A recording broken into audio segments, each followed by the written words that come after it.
this bowl, 8 setups were required to cut 8 closed loops around the side walls of the bowl. This process starts with a bowl turn on a wooden lathe to create a facial silhouette. 8 holes are then 3-axis machined on the side in 8 setups, and one of these setups is shown here. This time, a 6mm tool is used in a Z-spiral down motion. Here is the final and finished piece from a general view. And here is the same piece from the side, showing the facial silhouette on the left and the right side.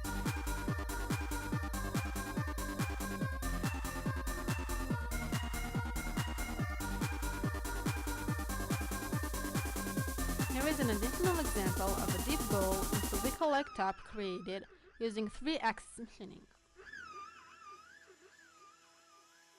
A 3mm ball end cutter is used here in 3-axis machining to clip the top of the bowl, which is made out of olive tree.